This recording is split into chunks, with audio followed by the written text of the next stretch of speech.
Good evening, folks. I'm Stan Smith, and I'm here with Dublin High School football coach, head football coach, and athletic director Roger Holmes, and this is the Fighting Irish Coaches Show, and we welcome all the viewers to Channel 35 this evening. Now, Coach, big night this past Friday night in Shamrock Bowl. You had a 5A team come in here, and I wouldn't exactly say you laid the wood to them, but you came away with a victory. These kids fought and fought and fought, and in the end, 21-20 over 5A Veterans High School out of Warner Robins.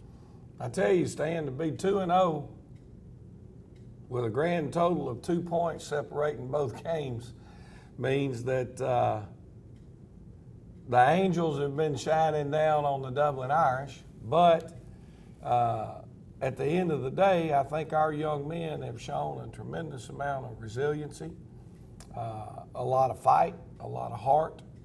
As we get in and talk a little bit more about the game, you know, one of the things that stood out to me in our game the other night was Veterans scored first, took the lead.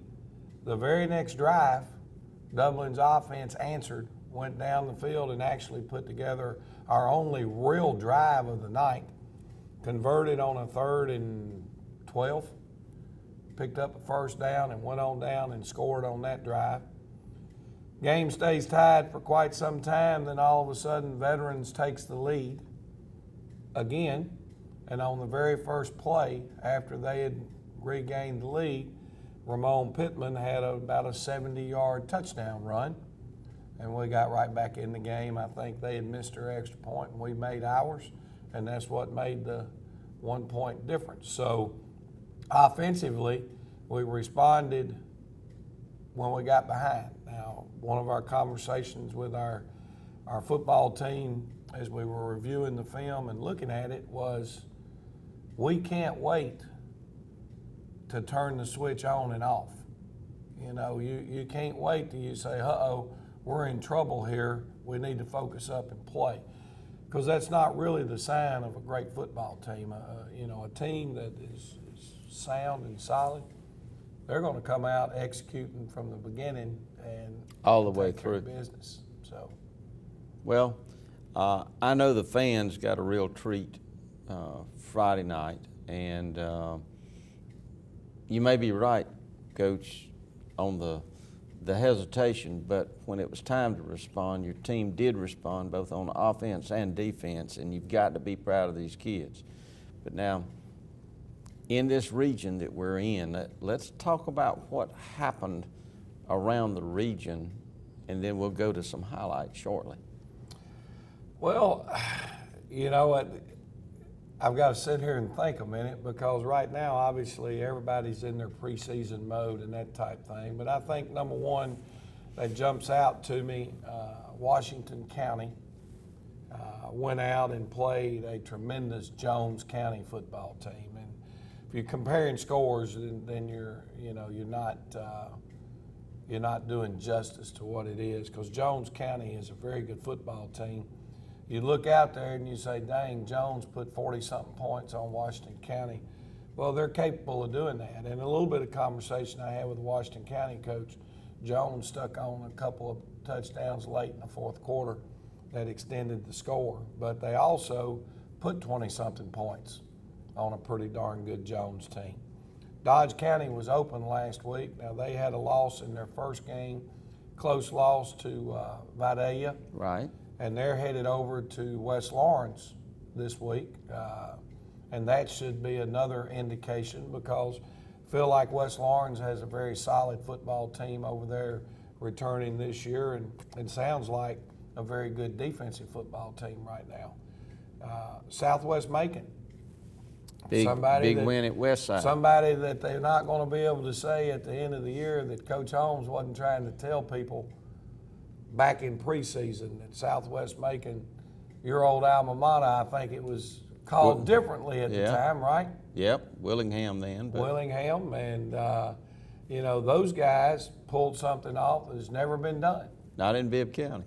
They went out and beat Westside out of Macon, and that's the first public school in Macon to beat Westside since they opened their doors.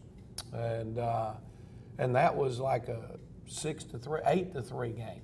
Westside had a safety, and I think either a punt return or something like that for a touchdown, and held Westside to 3 points. Let's see, we talked about East Lawrence took a loss last week, but I think they played much better. Who am I missing there, Stan? I'm looking across Bleckley County. Bleckley County. I think they were open last week. Is that correct? Can you remember?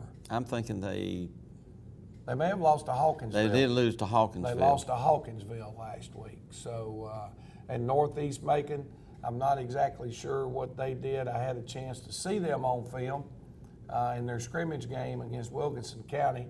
Very talented football team. Seems like Northeast might have lost to Lamar, like 13-0. So at this point, you know, it's kind of shaping up. Everybody, you know, when you're Dodge County, when you're Dublin, Washington County, you don't play a lot of smaller schools. You know, it's like us this week. We're headed up to play Wilkinson County. Reality of it is, and we'll talk about them more later, those guys called us looking for a game because they couldn't get anybody else in single A to play them. They're exceptionally talented right now there in Wilkinson County. So unfortunately, a lot of times reputation carries itself, and when you pick up the phone and you're calling people trying to schedule games and you say, I'm from so-and-so, they say we're full, or Coach, we're not interested. Well, Coach, I think that gives us a picture of where everybody stands right now. Of course, as you say, these games don't really count. You're not in your region scheduled yet. Well, they don't determine whether your future as far as the playoffs go, but, you know, for us and everybody else, you know, once you line up and they blow that whistle to kick off, it matters. Every snap, every play matters, and it matters to those kids. Yeah, as well as it should. And before I felt like we had a good crowd the other night in the Shamrock Bowl. There were a few times that, boy, we needed them to get a little bit louder and a little bit nastier, but you know, and create that home field advantage that you need in the Shamrock Bowl. But all in all, great night last Friday night there in the Shamrock Bowl, and we'll be home, I guess, in a week and a half. And, exactly. When we bring Swainsboro back into the Shamrock Bowl, and we need more people here. You know, we need a great crowd to support these young men. And Swainsboro took a tough loss last week to their cross-county rival ECI, but they're one of the 3 teams this year that has an open date the week before they play Dublin, which is 2 weeks to prepare on film and to work on the practice field and get the kids mentally healthy. So Wilco this week, and we're going to talk about them when we come back. All right, let's take a break. We're going to come back and we're going to view some of the film from this past Friday night's game. So stay with us. Pay attention to the sponsors because they're the ones that put on these programs. They pay for these programs that support your kids. Dr. Price and Dr. Peters at Dublin Orthopedic and Rehabilitation have been a part of our community for many years and very proud to support high school football. We are proud of our children and their commitment. We share that same commitment when it comes to our patients. You'll always be a winner at Dublin Orthopedic. No referral ever needed. Just call us today at 272-3022. Whether it's a sports injury, carpal tunnel, stress fracture, ankle sprain, or any other injury, don't waste your time or money going to the ER, urgent care, or hospital. Come straight to the specialist, Dr. Price and Dr. Peters at Dublin Orthopedic and Rehabilitation, 2406 Bellevue Road in Dublin. Ladies and gentlemen, we're back, and we're going to view some of the highlights from this past Friday night game between the Dublin Fighting Irish and the Veterans High School Warhawks from Warner Robins, Georgia. And Coach, I'm going to turn it over to you. Well, Stan, like we said, now there's not a lot of highlights from an offensive standpoint. This was our first play of the game, and you know, everything's looking pretty out on the field and that type deal.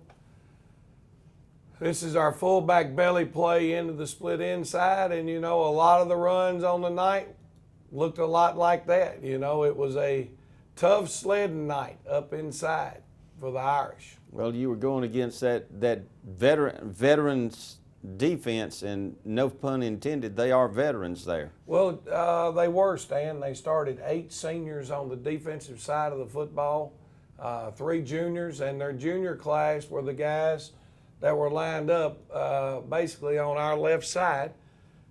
This was the 3rd down and 12, 3rd and 13 pass. That was a big play for us. That's Tyler Strickland. Obviously, we tried to talk to Tyler when we went back and watched that film about, you know, knowing where your first down marker is. When you catch that thing, this route is 14 back to 12, and that's where he called it at 12. Now get north and south and make sure you can pick up the first down. But a big play, and we went on down the field and were able to convert and get our first touchdown out of that. Here's a huge play. It's an interception by Tyler Strickland for a touchdown and 6 points. But the one that set the play up was our Mike linebacker, Jermaine Cooley, right here. As he starts his drop, he's underneath, he extends, he gets a hand on the ball, free safety. Montarian Carswell downhill, following through with a big hit, and then Tyler Strickland gets out in the open and takes it to the house. And again, defensively, that is a huge play, momentum builder right before the half, and gives our team, you know, what we really needed. Here we are. This is the play right after they had picked up the lead late in the 3rd quarter. We turn around, we come back, and Ramon Pittman on the first play after veterans had taken the lead, we run the off-tackle power play, a heck of a kick-out block by our fullback, Israel Phillips. Our backside guards pulling through the hole. Picks up a block here, and once Ramon Pittman, great downfield block by our wide receiver. Once Pittman gets out in the open, there's not many people that are going to catch him, Stan.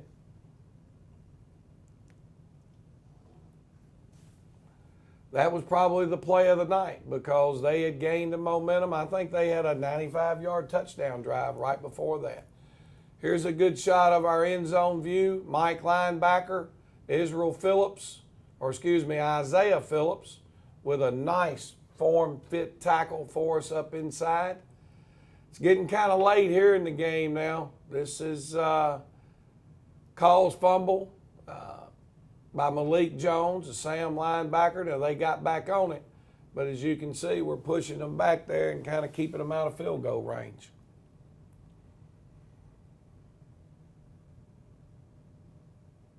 Nice run up inside. Defensive end Moses Simmons had a good night. There's a turnover, another Call's fumble by Malik Jones, and the defense got us 2 turnovers at the end of the night. We didn't show the clip here where they missed the field goal, and it was kind of tough now. We tried to ice the kicker. We had 1 timeout left, and I think it was, 10 seconds left to go in the game? About 10 seconds. And he lines up. We call timeout. They snap it over there. Well, he snap hooks the kick and misses it. Now, the first thing I'm thinking in my mind was, dang, I wish you hadn't called that timeout. He missed it anyway. He'll probably make this one. But I thought listening to our radio crews rebroadcast of that, they know the Irish Stadium, and Lucky, they said, was sitting up on that left goal post, and he missed the second one wide left, and we got out of there with a win. And that was a big win for the Dublin Fighting Irish. It's remarkable anytime a double-A team can take on a 5A team and play with them like Dublin played with veterans. And veterans, of course, their only other loss was to Northgate, which is ranked in the top 10 in 5A. That's it. So, you know, we didn't play great. Our offensive line performance was not good, and they know that. We look for them to play a little better this week. Defensively, other than some mental mistakes, alignment mistakes, Stan. We played pretty darn good on the defensive end and made the plays when we needed to. Well, I know you're proud of what your young men did, and of course we got a big game coming up this Friday night in Irwinton, Georgia. And we'll take a break now, and we'll come back and we'll talk about this Friday night's game with the Warriors. There's more than one way to get professional lawn care. Do it yourself, like this homeowner, with whatever this is. Pros use reliable, powerful Gravely equipment. This homeowner gets by with something else. Gravely delivers the high performance and quality professionals stake their reputation on. Gravely outpowers, outlasts, outperforms. Get what the pros use. See Myers Equipment and Supply for details. All right, ladies and gentlemen, we're back now, and Coach, this Friday night, kind of a different sort of game for Dublin. I don't know if has the Irish, in your tenure as head coach, ever played the Wilkinson County Warriors? We haven't, and you know, it's going to be exciting without a question. I think when I looked on the historian's webpage, Dublin and Wilkinson County have played.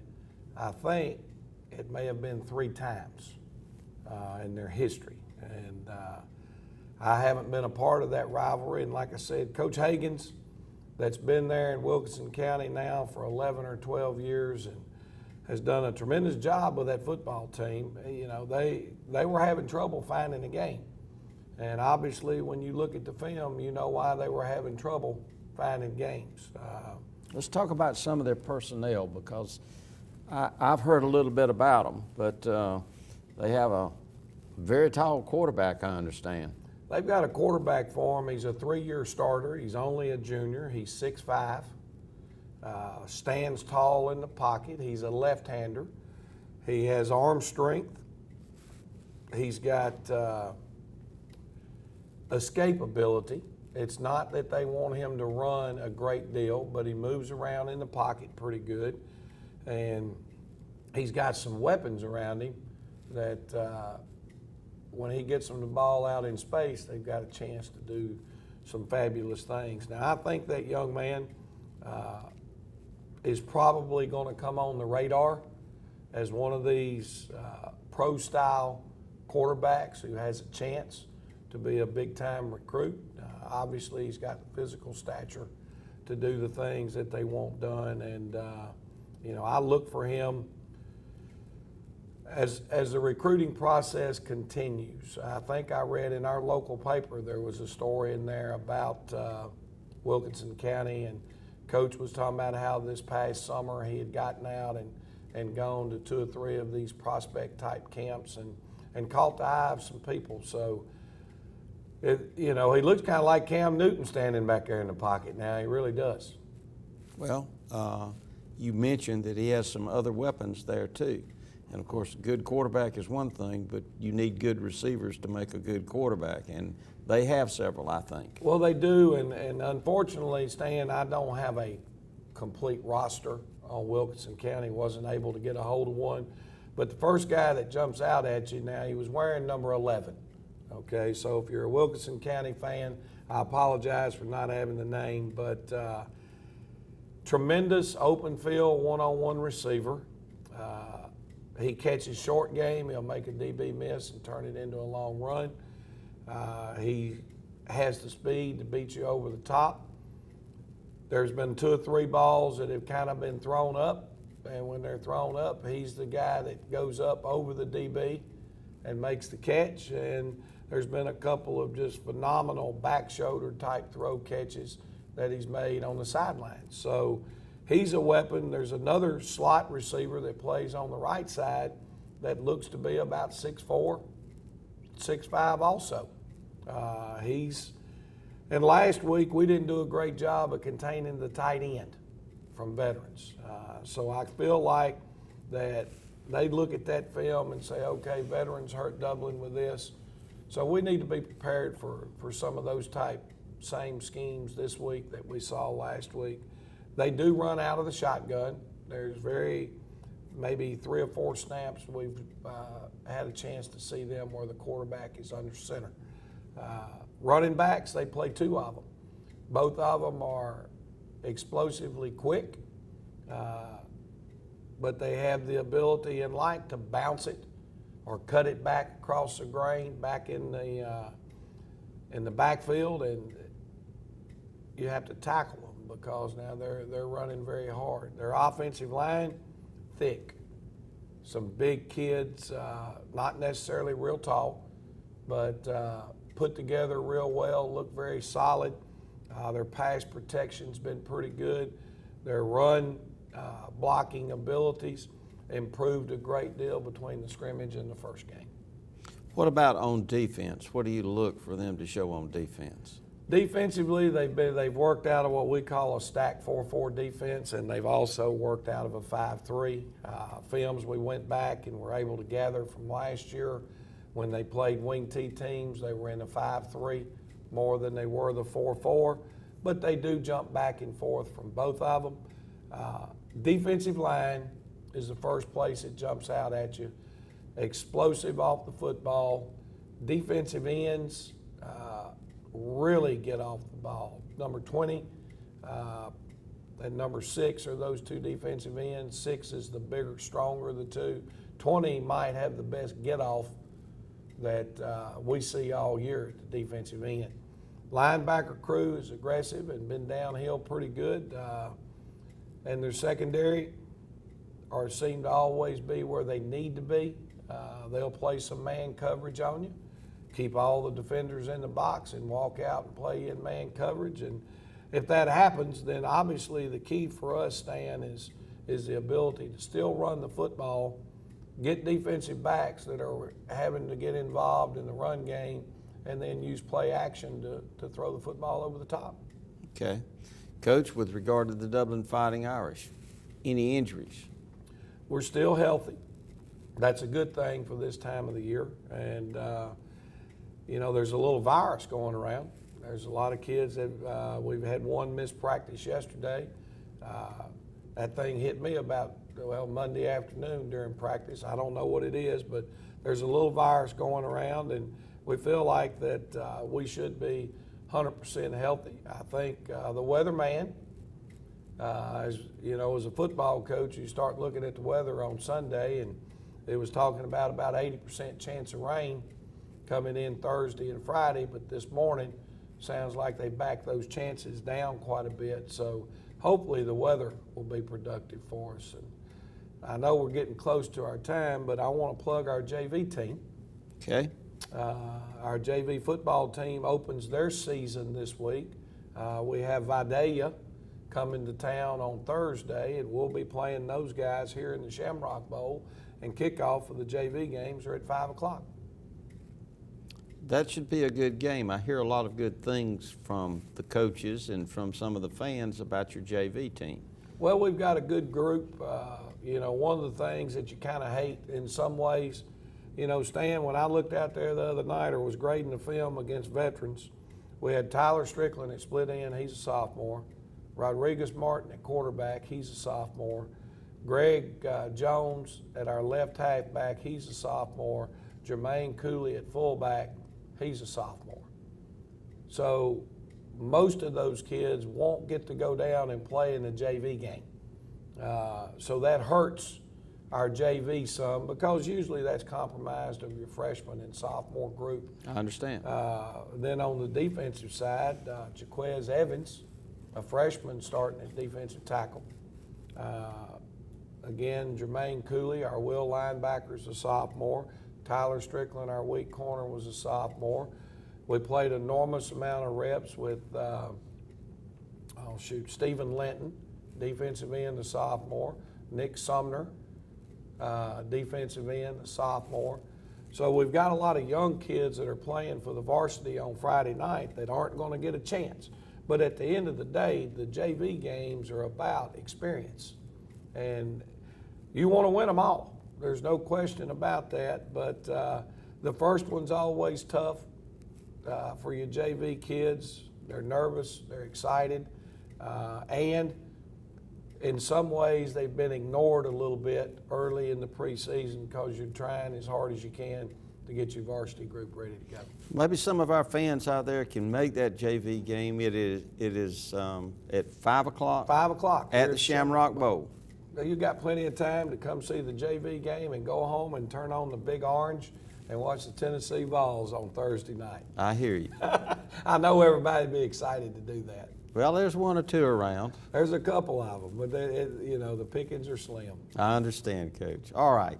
Well, that's going to wrap it up this Wednesday, and we'll hope to see you next Wednesday, but we want everyone to make the trip up to Irwinton to see the Dublin Fighting Irish take on the Wilkinson County Warriors.